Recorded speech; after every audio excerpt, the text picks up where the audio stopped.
pagi, silakan masuk. Pagi, makasih Bu.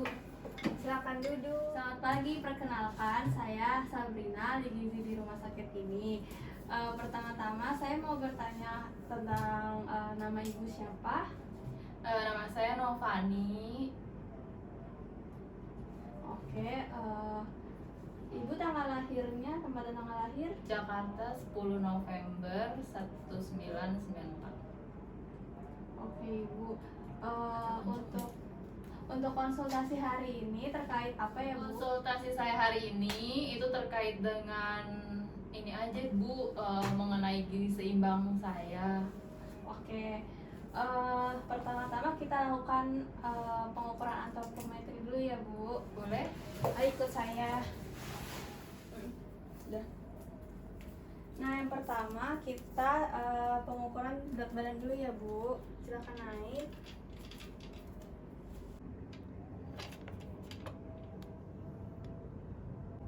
Oke, untuk berat badannya 59 kilo ya Ibu. Pengukuran kedua kita ukur tinggi badannya ya Bu. Silakan berdiri di sebelah sini, lihat ke sana, lurus ya Ibu, jangan nempel. Nah, pandangannya ke depan ya Ibu.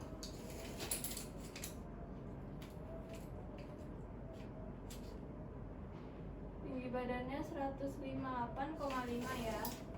Untuk IMT-nya setelah dihitung dari berat badan tadi sama tinggi badan, ibu itu IMT-nya 23,5. Nah, di sini IMT ibu itu tergolong normal. Bisa dilihat ya Bu, ini rentang normal itu 18,5 sampai 25. Kalau misalkan sudah lebih dari 25 baru dikatakan gemuk. Tapi ibu alhamdulillahnya normal ya, tidak gemuk dan tidak kurus. Alhamdulillah. Oke Bu, yang berikutnya kita pengukuran tekanan darah. Ini merupakan indikator dari pengkajian gizi fisik klinis.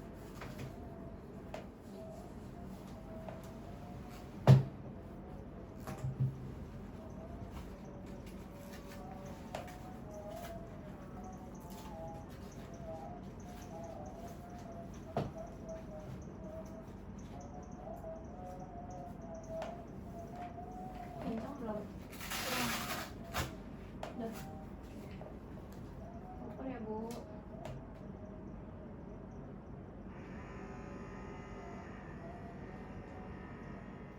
Untuk tekanan darahnya 116/67. Ini rendah. Ibu ada keluhan, pusing atau emang ada lagi kurang tidur gitu Bu? Iya Bu, saya kurang tidur. Baik. Karena pekerjaan saya jadinya. Oh gitu. Ibu emang sehari-hari bekerjanya sebagai apa? Saya sehari-hari itu berjualan Bu, membuat kue. Nah, nanti juga saya mau tanya-tanya Bu sedikit, karena selama saya bekerja itu kan jamnya kebalik. Maksudnya saya kerjanya malam jam 2 sampai pagi gitu. Nah, di saat jam-jam itu saat saya mengerjakan pekerjaan saya tuh kadang suka merasa lapar Bu di jam-jam segitu. Cuman tuh saya takut untuk makan di jam malam karena kan takutnya gemuk atau apa. Cuman setelah selesai saya mengerjakan pekerjaan saya di pagi hari itu, saya tuh ngerasa lapar, haus banget, kayak nggak ada asupan gitu. Sementara jadi kayak energi saya tuh udah habis terkuras di pekerjaan saya gitu. Oke. Sebelumnya tadi ibu pekerjaannya berjualan ya, Ya, membuat kue. wirausaha. Wirausaha. Oke. Ibu apa punya riwayat penyakit keluarga gitu, mungkin dari orang tuanya, dari bapak atau ibu gitu? Enggak sih, cuman kakek saya itu diabetes, makanya saya agak mewanti-wanti untuk makan konsumsi berlebih karena takutnya kan keturunan gitu Bu. Oke.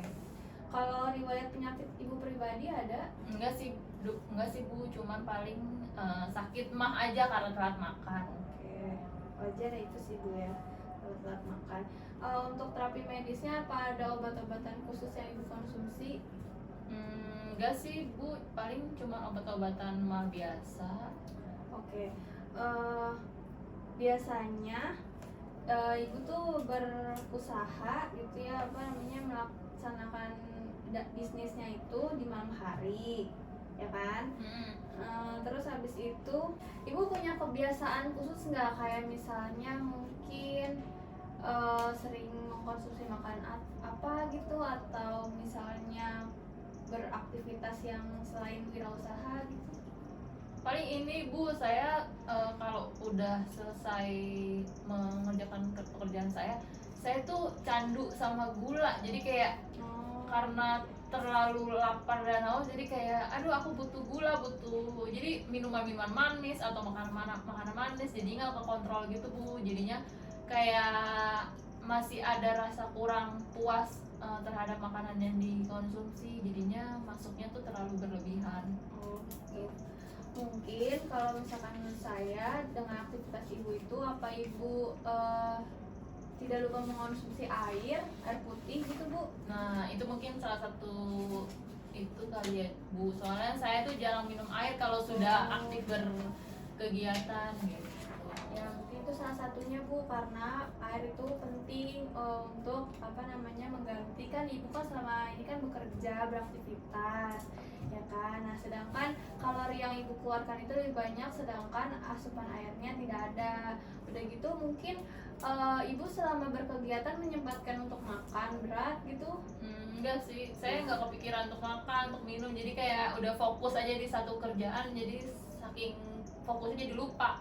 Pada saat selesai baru saya merasakan lapar dan haus yang berlebihan itu Bu, jadinya kayak aduh pengen gula, pengen ini gitu. Nah mungkin itu salah satu penyebabnya, karena kan tubuh itu menyimpan glukosa ya Bu. Nah sedangkan ibu tuh tidak menggantikan glukosa itu ketika ibu setelah beraktivitas, jadi rasanya cepat lapar gitu.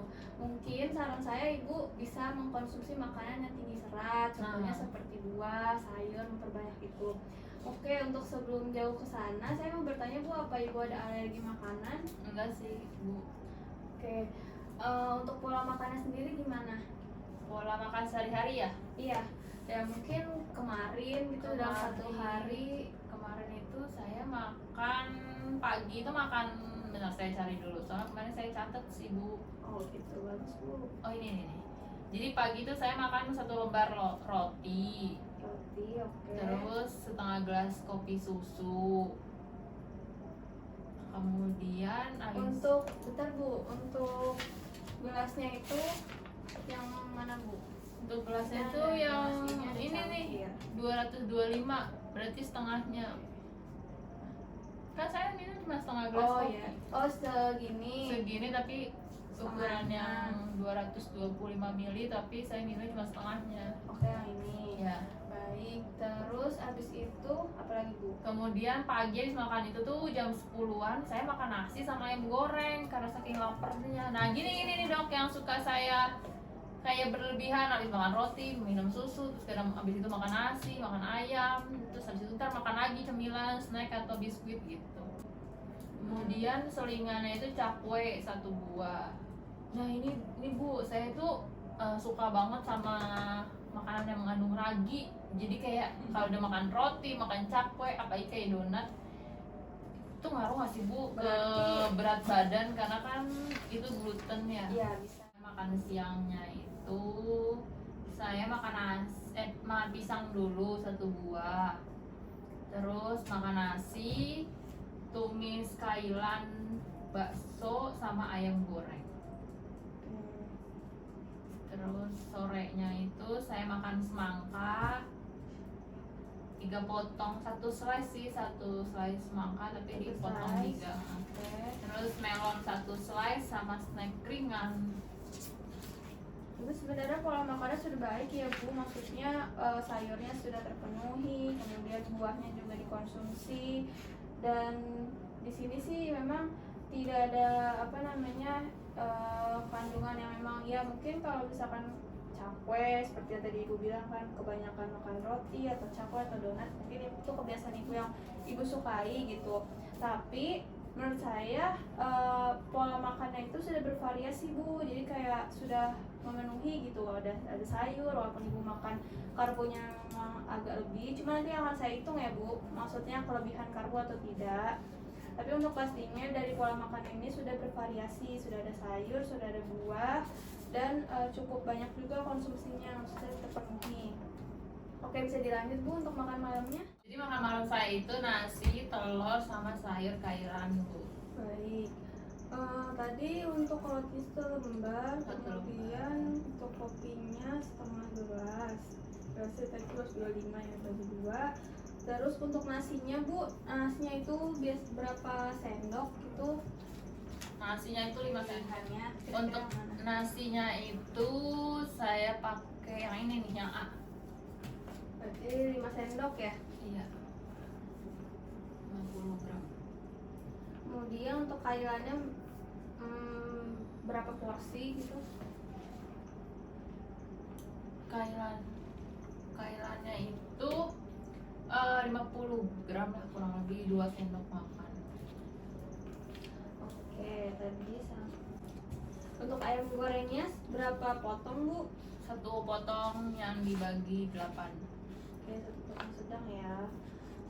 Oke, untuk semangka udah. Untuk makan malamnya tadi nasinya Sama kayak yang di atas. oke, berarti sama ya kurang lebihnya, telur 1 butir, sayur cairannya 50 gram. Oke. Oke, baik Ibu. Terkait konsultasi diet Ibu yang gizi seimbang nih, ini kan Ibu kan IMT-nya sudah memenuhi ya. Kalau saran saya, Ibu, anjuran saya Ibu cukup untuk melakukan. Jadi ini tuh ada diet gizi seimbang. Nah, apa sih tuh diet gizi seimbang? Jadi prinsip diet gizi seimbang adalah dengan mengonsumsi 5 jenis makanan ditambah dengan membiasakan aktivitas fisik, hidup bersih, serta memantau status gizi dan kesehatan. Oke, untuk prinsip dietnya Bu, yang pertama Ibu tuh harus mengkonsumsi sumber makanan pokok tadi yang seperti sudah Ibu ceritakan gitu ya. Nasinya sudah cukup, kemudian ada tadi cakwe, makan makanan selingan gitu kan, seperti roti dan sebagainya. Kemudian tadi juga yang kedua itu ada lauk pauk protein Bu. Jadi protein itu ada 2, ada protein nabati dan protein hewani.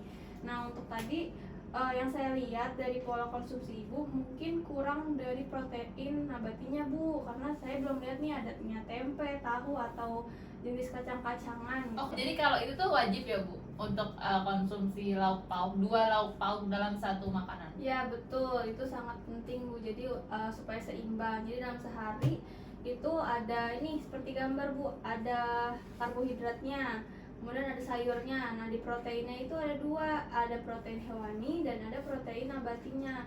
Nah, ini harus porsinya harus seimbang. Kalau misalkan tidak, nanti tubuh Ibu kekurangan kebutuhan proteinnya Bu gitu. Jadi yang terpenuhi hanya kebutuhan protein hewaninya gitu. Jadi semuanya itu harus seimbang seperti nama dietnya gizi seimbang. Seperti itu. Yang tadi saya lihat sih belum ada asupan dari protein nabatinya ya Bu. Kemudian yang ketiga ini ada konsumsi buah dan sayur. Tadi yang sudah Ibu ceritakan sudah bagus, sudah baik dan dipertahankan, sudah mengkonsumsi buah. Kemudian ada sayurnya juga. Nah, yang kemudian ini yang penting Bu, karena kan semakin berumur gitu ya, orang-orang biasanya suka makan yang sembarangan gitu, kayak tinggi lemak, tinggi santan gitu kan, tinggi gula, terus sukanya asin-asin gitu kan, dan berminyak. Ini untuk pembatasan makanan manis, asin dan berminyak itu di sini ada pembatasan penggunaan garam, gula dan lemak masing-masing sebanyak 1 sendok teh. 1 sendok teh itu untuk yang garamnya dalam sehari nih Bu. Kemudian 4 sendok makan itu untuk gulanya. Yang satu lagi adalah 5 sendok makan ini untuk si lemaknya. Jadi artinya dalam 1 hari Ibu tuh hanya bisa mengkonsumsi 1 sendok teh garam. Itu yang sudah termasuk di dalam sayur ya Bu, maksudnya ditambahkan di dalam makanan, di dalam lauk pauk seperti itu. Kemudian 4 sendok makan dari si gula. Jadi kalau misalkan bikin teh itu kan 1 sendok tuh. Nah mungkin sisanya bisa ke makanan yang diolah.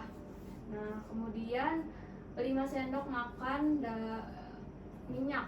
Nah itu mungkin bisa kalau saat menumis, menggoreng, yang cukup 5 sendok makan saja gitu dalam sehari. Nah yang terakhir minum air yang cukup tuh yang seperti tadi saya anjurkan Bu. Nih mungkin Ibu bisa dibaca, saya punya ini tuh ada kayak bukan brosur apa ya, edukasi gitu Bu, ini bisa dibaca-baca. Ini untuk yang air, jadi minum air itu sehari adalah minimal 8 gelas. Jadi saya bacakan ya Bu. Manfaatnya itu dapat memelihara fungsi ginjal, menghindari dehidrasi. Nah tadi seperti yang Ibu ceritakan, Ibu itu bisa dibilang merasakan gejala dehidrasi karena kan bawaannya haus gitu ya, karena bekerja di malam hari, apalagi di malam hari gitu, dimana tubuh butuh asupan dalam keadaan tubuh itu harusnya istirahat gitu, tapi Ibu harusnya bekerja. Jadi dijaga untuk minum air putihnya dan tetap disambi untuk bisa makan konsumsi makanan ringan gitu, tapi yang mengenyangkan.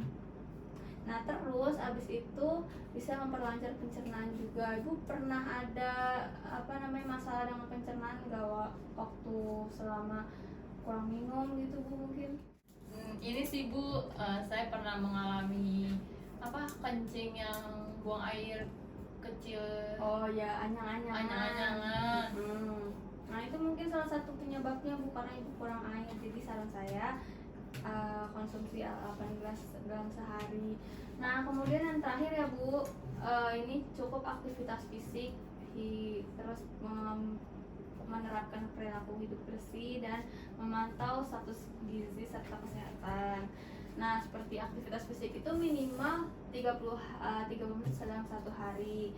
Jadi Ibu sempatkan misalkan keliling komplek gitu kan 30 menit. Udah kalau misalkan udah cukup berkeringat gitu, setidaknya cukup berkeringat, udah selesai gitu. Terus habis itu lanjutkan dengan makan sesuai dengan kebutuhan tubuh.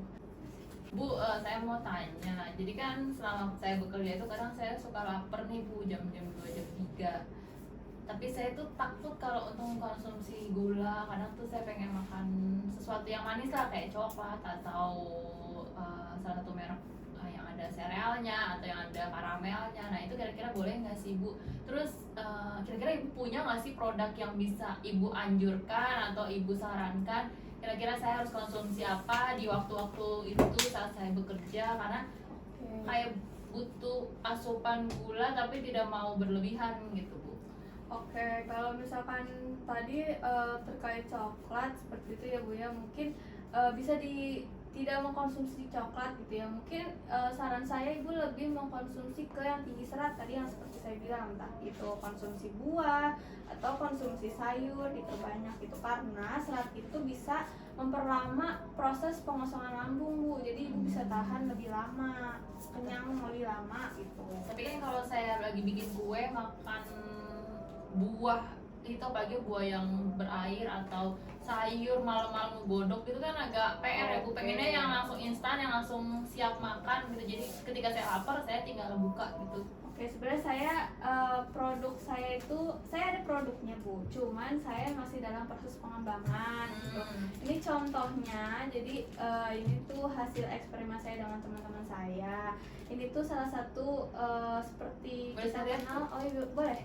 Ini seperti mungkin kita kenal di pasar-pasar swalayan tuh seperti Fitbar ya Bu. Cuman kan kalau Fitbar itu kan dia lebih ke snack untuk tinggi protein ya Bu. Nah kalau ini klaim dari saya dan teman-teman saya adalah tinggi karbohidrat. Jadi ketika kita lapar gitu ya, makan apa sih yang cepat untuk bisa meningkatkan glukosa gitu dengan cepat. Nah ini bahan dasarnya itu buah pisang Bu. Karena pisang itu kan tinggi karbohidratnya gitu kan. Kemudian tinggi serat juga sebagai makanan dari buah gitu kan, produk makanan dari buah.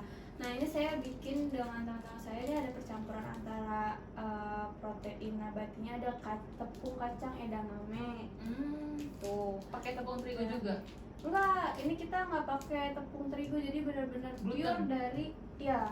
Itu Gluten free dong. iya, kita nggak Wow. pakai tepung terigu seperti itu, tidak. Kita jadi kacang edamame itu kita hancurkan, kita haluskan, kemudian kita satukan dengan si pisang yang sudah dihaluskan. Oh gitu. Nah ini tambahannya sih cuman mentega sebagai apa namanya buat ngelarutin itu, dan juga ada oatnya Bu.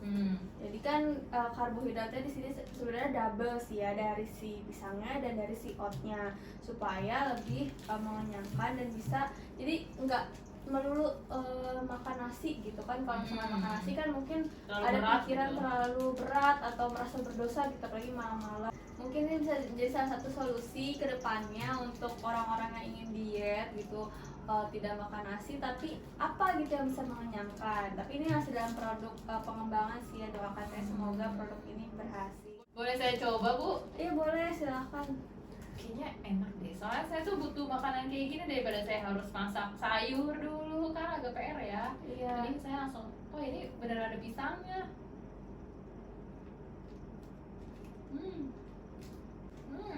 Gimana rasanya menurut Ibu, apa ada kurang plus minusnya gitu kan sebagai masukan juga? Enak sih, rasa pisangnya kerasa kayak makan bolu pisang. Iya, rasanya seperti bolu pisang. Cuman tapi emang agak lebih padat. padat. Iya. Tapi overall enak sih, maksudnya mengenyangkan. Ada oatnya ya? Iya, ini kan emang terdiri dari oat, dari pisang, dan juga Oh saya kira cuma bagian ininya aja yang pakai serealnya. enggak, itu memang kita kasih sereal emang karena untuk apa namanya bagian luarnya aja. Saya kayak pernah makan ini oatmeal yang overnight. Ini kan dia teksturnya kayak gitu terus padat. Jadi pada saat makan ini tuh kerasa banget oatnya, kerasa banget pisangnya kayak makan bolu pisang, tapi ada tekstur dari oatnya. Terus dari gitu emang padat.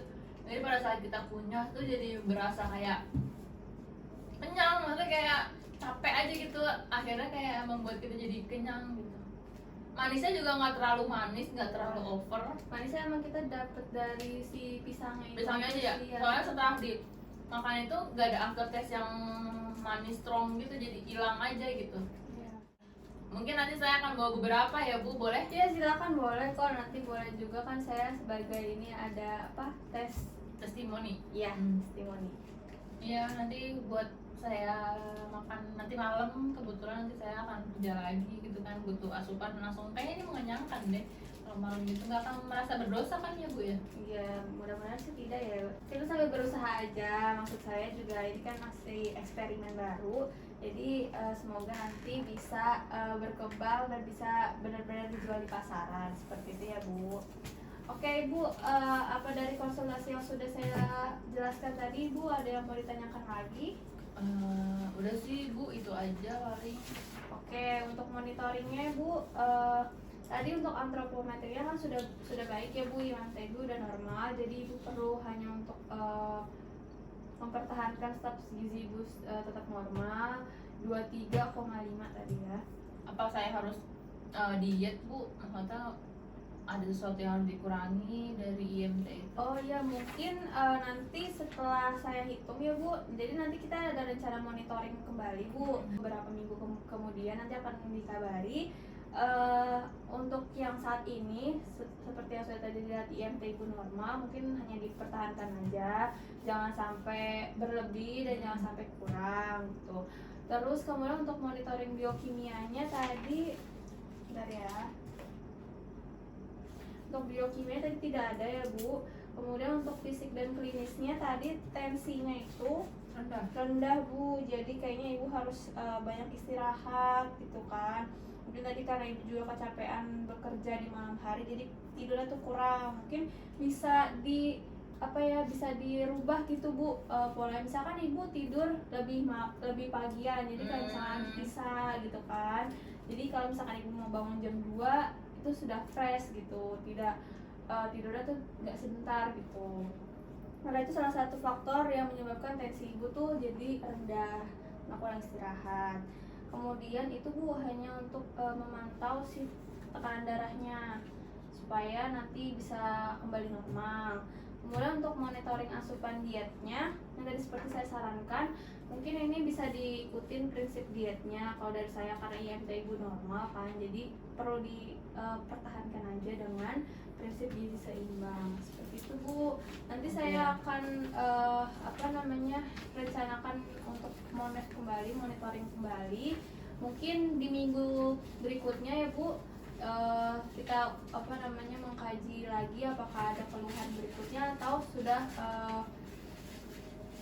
atau sudah membaik gitu kondisinya. Mudah-mudahan konseling hari ini bisa bermanfaat. Kalau misalkan ada yang mau ditanyakan boleh Bu.